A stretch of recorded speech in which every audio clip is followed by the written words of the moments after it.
सलीम साफ़ी साहब, ईरानी जौहरी मुमकिना मुआहदे से मुतल्लिक आपसे सवाल हो रहा है। पूछा गया है कि अमेरिका की पॉलिसी में कुछ तज़ाद नज़र आता है। एक तरफ तो कह रहे हैं कि हम मुआहदा करेंगे जिसमें महदूद अफसुदगी के ऊपर कुछ ना कुछ शर्त तय पा जाएगी, लेकिन दूसरी तरफ वो मुकम्मल खात्मे के ऊपर बात कर रहे हैं।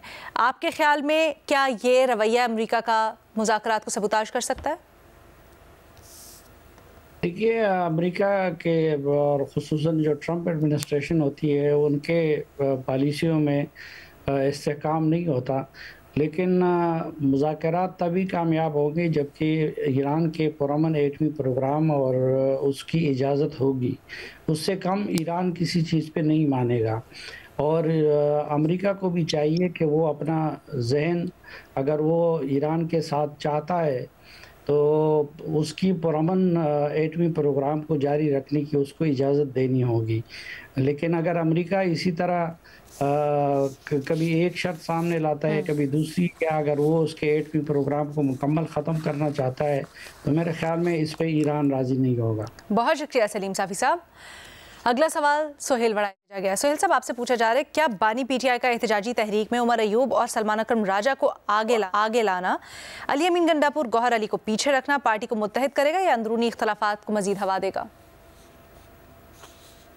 मेरा ख्याल है कि इमरान खान को चूंकि एहतजाजी तहरीक चलाने का जो है वो फैसला कर चुके हैं, तो उसके लिए उन्हें ऐसा ही बंदा चाहिए कि जो गरमाए लोगों के दिलों को लाउड बात करे, जज्बाती बात करे।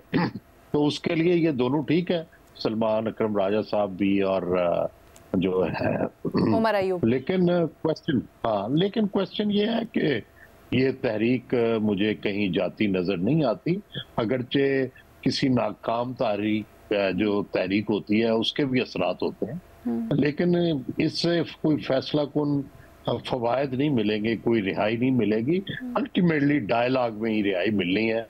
ये हो सकता है कि इससे थोड़ा बहुत उनको, जो इस वक्त वो टोटली प्रेशर खो चुके हैं, थोड़ा बहुत उनको प्रेशर पे मिल जाए कि ये सोसाइटी को चलने नहीं दे रहे, पार्लियामेंट्री सिस्टम को, इस पॉलिटिकल निज़ाम को चलने नहीं दे रहे, तो अल्टीमेटली इनसे मुज़ाकरात किए जाए।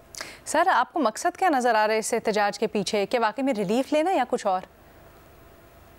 अपनी ताकत को बढ़ाना मुज़ाकरात की टेबल पर। और आप समझते हैं वो होगा, या वही जो आप कह रहे हैं कि आपको इतना नहीं लग रहा इसका रिजल्ट कुछ? नहीं, जब तक मुक़्तदरा और मौजूदा पॉलिटिकल सेटअप मजबूत है, वो क्यों इनसे मुज़ाकरात करें? जब उनको थ्रेट होगा तब मुज़ाकरात करेंगे। ठीक है। उमर चीमा साहब, आपसे सवाल हो रहा है फेक न्यूज़ से मुतल्लिक। पाक भारत कशीदगी में भी बाज़ माहिरीन के मुताबिक AI प्लेटफॉर्म्स पर फेक न्यूज़ को सच मानकर फैलाया गया और ये कहा जा रहा है कि कुछ प्लेटफॉर्म्स गलत रियल टाइम मालूमात को दुरुस्त मान लेते हैं। तो आवाम को ऐसे में क्या करना चाहिए और बतौर सहाफ़ी आपकी क्या तजवीज़ है? देखिए, एक तो ये है कि AI आर्टिफिशियल इंटेलिजेंस जो एग्जिस्टिंग डाटा है उसी को इस्तेमाल करके किसी नतीजे पे पहुंचती है। जो ये लार्ज लैंग्वेज मॉडल है, जो उसके पास उसमें फैक्ट्स भी हैं, फिक्शन भी है, सब कुछ है, उसमें डिसइंफॉर्मेशन भी चल रही है। तो जो उसके पास एक एग्जिस्टिंग डाटा है उसको इस्तेमाल करते हैं, तो लिहाजा उसने वही जवाब देने जो उसके पास अवेलेबल है। मैं देख रहा होता हूँ बाज़ का लोग ट्विटर पे वो ग्रोक को सवाल कर रहे होते हैं, तो वो भी जो एक एग्जिस्टिंग कंटेंट है उसी से लेगा। मैं आपको इसकी एक एग्जांपल देता हूँ, ये कितनी एक गलतुल आम बात चलती है कि 1971 में हमारे कोई 93,000 फौजी जो हैं वो प्रिजनर ऑफ वार थे। हालांकि 93,000 नहीं थे, 34,000 थे। लेकिन ये बात, उसमें बाकी जो है सिविलियन भी थे, यानी कि मुख्तलिफ महकमों के गवर्नमेंट ऑफिसर्स भी थे। लेकिन ये इतनी गलतुल आम है कि अगर आप वो AI में भी डालेंगे, कई लोग उधर ही चेक कर रहे होते हैं, तो वो वही जवाब देगा ना जो मौजूद है।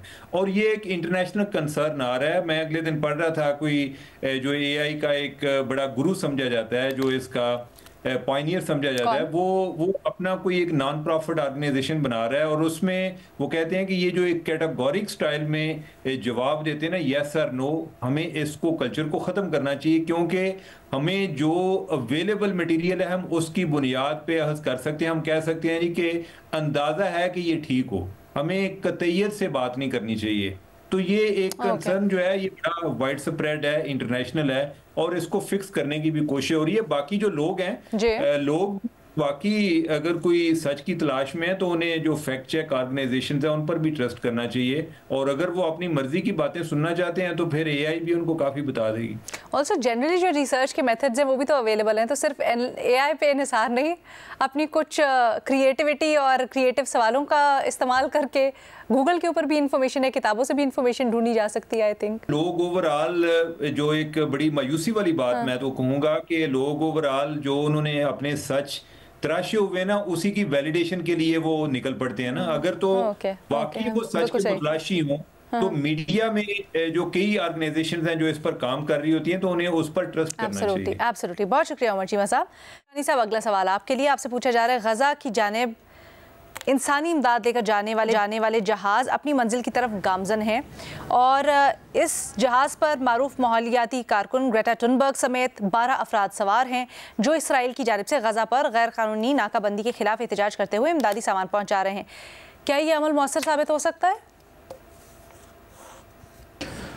बिल्कुल अलीना, ये एक मेरा ख्याल है कि मौसर तो है, इसमें कोई शक नहीं है कि ये दुनिया भर से अब ये आवाज़ उठाई जा रही है, ख़ासतौर के ऊपर गज़ा में जो इमदादी जिस तरह से इसराइल की तरफ से ये ब्लॉकेज की गई थी, और उसकी वजह से वहाँ पे जो भूख और अफलास की वजह से लोग वहाँ पे जो जिस तरह से सफ़र कर रहे थे, तो मेरा ख्याल है कि अब ये दुनिया को रियलाइज़ हो गया है, और ख़ास तौर के ऊपर ये इस तरह के जो इन्फ्लुएंसर और बड़े बड़े नाम जिस तरह से अब वो गज़ा की आवाम के लिए आवाज़ उठा रहे हैं, तो मेरा ख्याल है कि ये इसका कोई ना कोई असर पड़ेगा, और ज़रूर जो ख़ास तौर के ऊपर लोगों तक जो इमदाद के हवाले से वहाँ पर जो पहुँचना है वो शुरू होगी।